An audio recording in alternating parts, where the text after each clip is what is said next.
Pemirsa, tentunya masih bersama dengan kami dalam Berita Lampung. Bagi Anda yang baru saja bergabung, kami akan menyajikan kembali berita utama hari ini.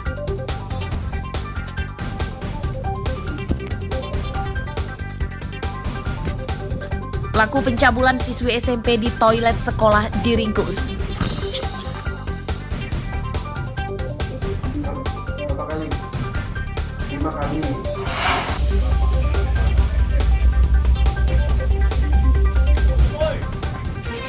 Puluhan begal dan pencuri motor ditangkap.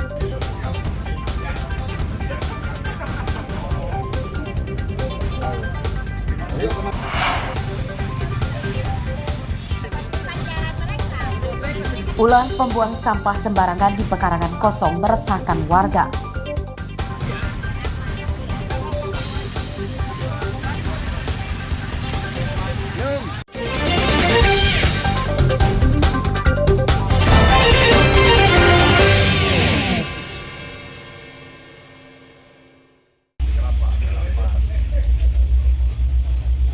Kasus kejahatan jalanan di Lampung Tengah masih cukup tinggi. Ini terbukti dari banyaknya penjahat yang ditangkap pada operasi Sikat Krakatau 2024 yang digelar selama 2 pekan terakhir. Total sebanyak 77 tersangka yang ditangkap berasal dari penangkapan target operasi atau TO dan non-TO. Mereka yang ditangkap 66 tersangka adalah penjahat jalanan yang terlibat kasus pembegalan motor, pencurian motor, penjamretan, pemalakan terhadap sopir truk dan travel hingga penadah barang curian. Sedangkan 11 tersangka lagi terlibat kasus kriminal lain seperti narkoba dan penipuan. Tahun 2024 ini untuk sasaran TO baik orang, tempat, barang maupun perkara 100% terungkap. Bahkan kita bisa non-TO yang cukup besar. Hal ini adalah wujud keseriusan kami dari Polres Lampung Tengah untuk bisa menerjemahkan. Dari para tersangka, polisi menyita barang bukti berupa belasan sepeda motor, 2 mobil pickup, senjata api dan senjata tajam serta sejumlah peralatan untuk mencuri motor. Barang bukti kendaraan akan dikembalikan polisi kepada pemiliknya secara gratis. Ya, ternyata sudah setelah itu laporan polisi untuk jarak berapa kembali tersangka dan barang bukti jangan sampai 1 minggu. Terima kasih. Sekitar 1 minggu. Kalau ketemunya agak lama Pak, 1 bulan Pak. Polres Lampung Tengah menyatakan bertekad akan memberantas kejahatan jalanan yang selama ini menghantui masyarakat. Polisi mengimbau warga tidak takut melaporkan kejahatan di sekitar lingkungannya. Polisi berjanji akan melindungi dan merahasiakan identitas pelapor. Ari Susanto melaporkan dari Lampung Tengah.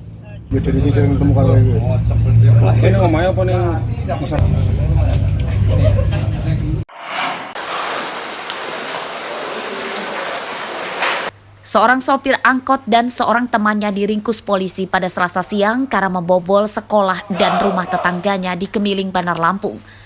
Dari para tersangka Noprian Syah alias Acil dan Virga, polisi menyita barang bukti beberapa perabotan elektronik hasil curiannya. Saat diinterogasi polisi, tersangka mengatakan menyasar rumah kosong dan sekolah saat sudah sepi. Mereka masuk dengan cara merusak kunci pintu dan jendela dengan menggunakan besi. Barang-barang curian itu kemudian diangkut dengan mobil angkot yang mereka bawa. Sekolah mana aja? Udah berapa sekolah yang dulu, Bang? Ya? Jadi untuk barang-barang yang kamu curi itu tidak milih-milih? Apa aja yang kamu ambil dalam itu? Langsung saya ambil aja. Terus duitnya buat apa? Duitnya bayar kontrakan dan makan. Jadi mereka ini adalah spesialis pembobol sekolahan dan rumah. Jadi modus operandinya adalah si NA ini alias Acil dan Virga ini modusnya adalah mereka melakukan pencurian dengan menggunakan angkot. Jadi setelah menggunakan angkot, ada yang standby di angkot, terus tersangka yang lain mencongkel pintu sekolah ataupun rumah menggunakan obeng. Setelah itu mereka mengambil barang-barang yang ada di dalam rumah. Berapa kan? Nah, saudara Acil ini adalah Berdasarkan catatan polisi, tersangka Nopriansyah adalah residivis kasus yang sama. Penyidikan kasus ini masih akan dikembangkan polisi untuk memburu seorang teman tersangka. Atas perbuatannya, tersangka terancam hukuman 7 tahun penjara. Robi Laste melaporkan dari Bandar Lampung.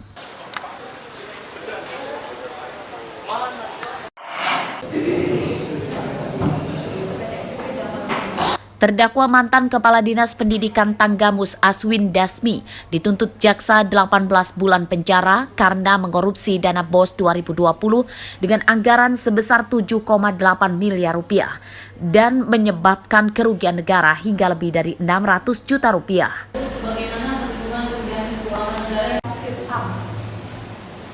Aswin disidang bersama 3 terdakwa lain yang bersekongkol melakukan korupsi dana bantuan operasional sekolah tersebut. Mereka adalah Bunsir dan Ahmad Ridho yang juga dituntut 18 bulan penjara serta Febriansyah yang dituntut 2 tahun penjara.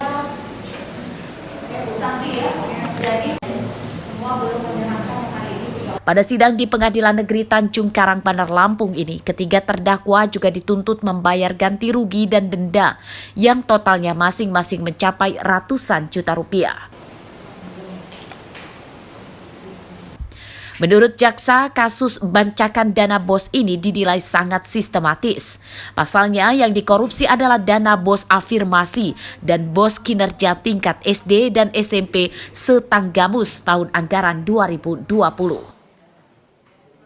Atau tidak-tidaknya pada tempat lain yang masih termasuk dalam daerah hukum ada tindak pidana korupsi pada tenaga kehidupan sekarang yang berwenang memeriksa dan mengadili perkaranya berdasarkan ketentuan pasal 35 ayat 2 Undang-Undang Nomor 46 Tahun 2009 tentang Pengadilan Tindak Pidana Korupsi yang melakukan, yang menyuruh melakukan dan yang turut serta melakukan perbuatan melakukan penyimpangan dana BOS afirmasi dan kinerja Kabupaten Tanggamus tahun 2020 bertentangan dengan ketentuan pasal 7. Sidang kemudian ditunda dan akan dilanjutkan Selasa pekan depan dengan agenda pembacaan nota pembelaan atau pledoi.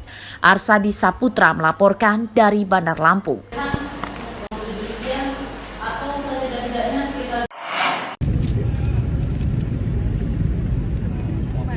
Bandar Lampung diproyeksi akan memiliki Chinatown yang berada di Jalan Ikan Hiu, Teluk Betung Selatan. Tempat ini nantinya bisa jadi destinasi wisata baru di tengah kota dan jadi pusat akulturasi budaya. Pada Selasa siang, sejumlah alat berat dikerahkan dan dilakukan peletakan batu pertama. Hal ini ditandai dengan pembangunan pagoda atau menara bertingkat dan gapura pintu masuk Chinatown Bandar Lampung. Pembangunan pagoda memakan biaya 1 miliar rupiah dan gapura sebesar 2 miliar rupiah. Pembangunan keduanya diperkirakan memakan waktu hingga 6 bulan. Alhamdulillah, sekarang kita sudah peresmian ya. Kita mulai hari ini sampai ke depan, apalagi kan waktunya hanya sebentar nih. Dan insya Allah segera kita suguhkan ke masyarakat Kota Bandar Lampung. Tapi PR kita masih banyak, karena kita masih buat 4 gerbang, ya 4 gerbang juga 2 pintu keluar. Dan juga nanti trotoar, ini semua nuansanya harus kita lakukan secepat mungkin. Pembangunan Chinatown diperkirakan akan rampung seluruhnya pada akhir 2026. Jeffrey Arifin melaporkan dari Bandar Lampung.